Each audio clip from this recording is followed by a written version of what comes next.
Hi, welcome to MJT Law. My name is Melanie Thorley and today we're going to go through how to fill in an unfair dismissal application. Okay, so the first thing we're going to do is we're going to jump onto the Fair Work Commission website. Oh, you can see I've done a Google search there before. Happy days. I'm just going to jump onto that website and this is what it looks like. So we're going to put in, we've got a little button down here that we can click immediately. It's not very helpful. What we're going to do is we're going to put the word in forms at the top here. And that's going to give us a page where we can look at all the forms. Now I know that an unfair dismissal application is a form F2. So we're just going to scroll down to unfair dismissal application form F2 and we're going to download. You can lodge online, but we're not going to do that today. We're going to download the form F2. Okay.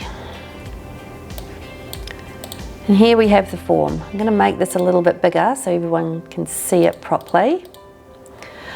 Okay, so this form F2 has the beginning part to it. It's a couple of pages long. It just talks about lodging the application, where to get help, different names in this form, so on and so forth. And then it says, remove this cover sheet and keep it for future reference. What we're going to do is we're just going to highlight it all and I'm going to delete. Well, I tried to delete. Okay, so now we're at the actual form part. Now the first part of the form is all about you. So we're just going to put a name in there. We're going to have a postal address of 10 White Lane and we're going to make that suburb Spring Hill. In Queensland, postcode is 4000, I know that, and the phone number is going to be this work phone number, 30403430. The mobile number we're going to leave blank because I'm not going to give a mobile number, but you're absolutely welcome to leave the phone number out and put your own mobile number in there. I'm going to put my work address in and we're going to keep moving down. Do you need an interpreter? Now we're going to say no, but if you do, you should absolutely say yes and put the language in here. Do you need a specific assistance? Again, we're going to put no. And we're also going to put no for a representative. You may have a representative, but the likelihood is that representative is going to be preparing that application for you on your behalf. And this is the details of the representative. Okay, now we're up to the part where it's your employer. Now, it is really important you get this right. We absolutely encourage you to download a payslip or get one of your payslips out and get the entity from your payslip there. So the legal name of the employer, we're just going to put MJT Law in today. And we're going to put the ABN in. So it's 611. Okay, contact person, we're going to have John Doe. That contact person for you is probably going to be your boss, your line manager, HR, the owner. It'll make sense at the time.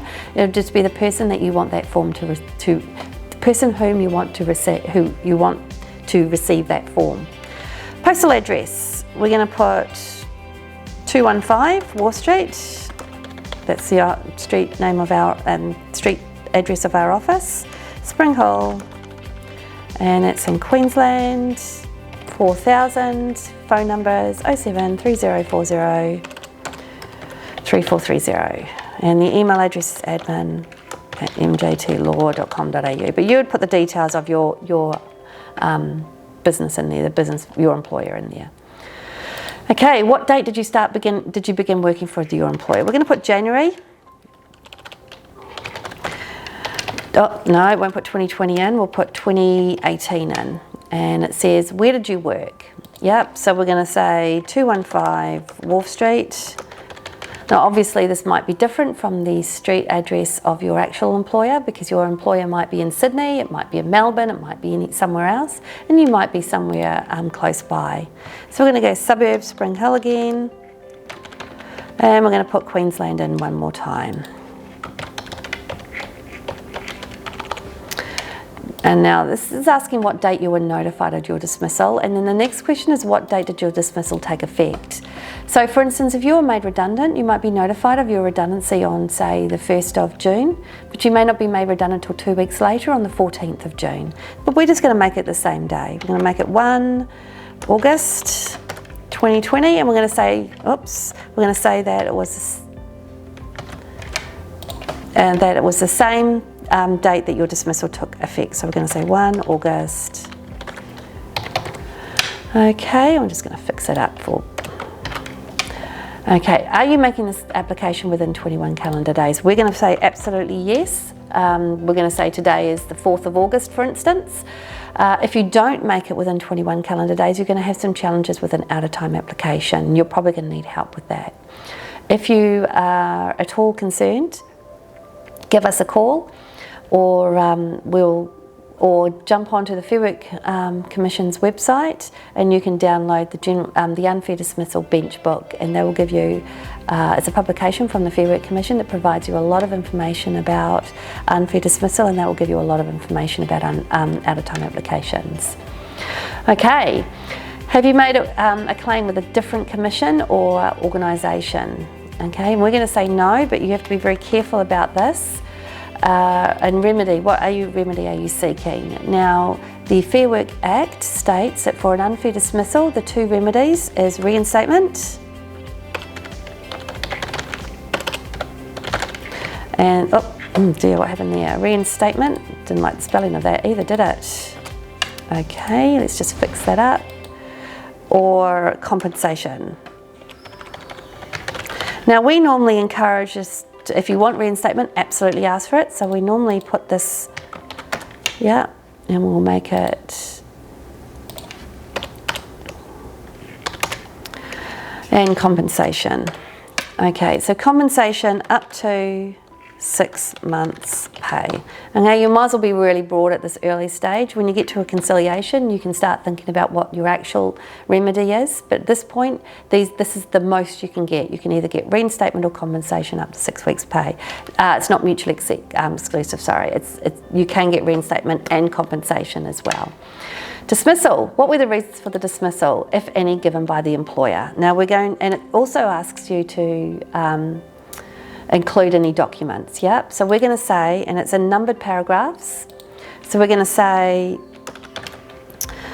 on the 28th of July, I was given a show cause notice for posting inappropriate about work on social media.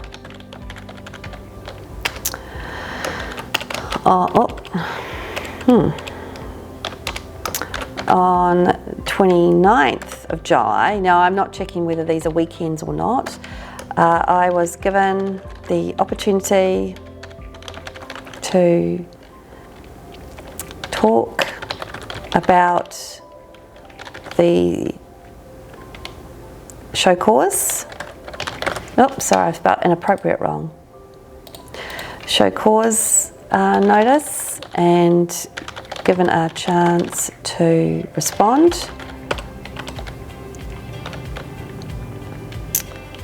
And then I'm going to say in the afternoon of 29th of July, I was told that my employment would be terminated effective immediately. Okay, see attached a true copy of the termination letter. Marked, oops. We're going to say it's Jane Doe 01.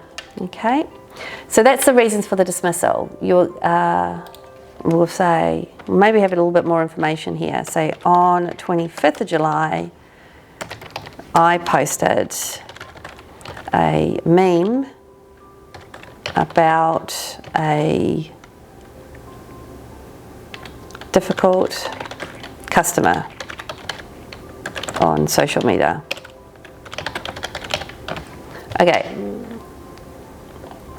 Okay, so reasons for dismissal. Again, we're going to encourage you to jump onto the Fair Work Commission website, have a look at the Unfair Dismissal Bench Book, and it was going to give you the criteria for unfair dismissal. We're just going to turn to section 387, the criteria of considering harshness. Now the criteria is whether you've had a valid reason for the dismissal, whether the person was notified of that reason, whether the person was given the opportunity to respond, any unreasonable refusal by the employer to allow the person to have a support person, if the dismissal was related to unsatisfactory performance, were you given a chance to discuss that, the degree in which size of the employee's enterprise, and the degree to which the absence of a dedicated human resource management has affected it. So what you've got to do is you've basically got to identify, and it could be that you think it's an unfair dismissal because it's not a genuine redundancy, for instance. So we're going to say, we're going to do double paragraphs again. We're going to make this really quick, but you can make it as thorough as you like.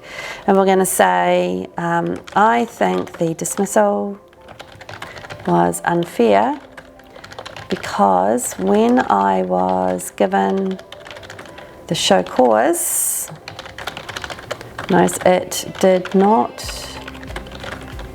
take into account that social media page was a private page and only a few select employees could get access to it. You would also say, I have been employed for over 2 years without incident, and the termination was too harsh for the conduct. You could also say, at the time of the meeting, I asked to have a support person, but my employer said they wanted to get this over with quickly and did not want to wait for a support person. Okay, so they're the reasons you think it's unfair. And you can attach as many emails or documents to prove your point as you wish. As it says here, attach additional pages if necessary. We recommend if you are going to attach additional pages, you use the words, please see attached. Oops, sorry, my spelling is all wrong. Marked. We're going to say Jane Doe 02 because we have a Jane Doe 01, a true copy of the email in paragraph 2. Okay, and we're going to pop that in to paragraph 2. Okay, I know that doesn't make sense in this particular context, but at this point, that's probably the easiest way to make sure that any attachments are clearly identified. The next part is just about researchers. We say no, we don't consent to researchers contacting us. You might be open to that, so you would say yes. And then you put your signature in, you put your name, and it's Jane Doe. And capacity, you're the applicant. And the date, so you just put today's date. The next part of the form is about payment. So if you're having hardship and you want to have a fee waiver, then you'd have to fill in the fee waiver form. So you would tick this box. I'm going to say that I'm paying by credit card because I don't want to post it and I don't want to pay by cash. So it's going to be me because I'm the applicant. The name of the payer is Jane Doe again. Of course it might be somebody different who's paying on your behalf. And then it was 10 White Lane from memory. And the phone number was 0730403430, which is the law firm, and our address is admin at mjtlaw.com.au. And that is how you fill in a Form F2 unfair dismissal application. If you need any help doing that, just give us a call and we should be able to either send you in the right direction or give you help with that. We can of course prepare and file it on your behalf as well. Thank you for watching.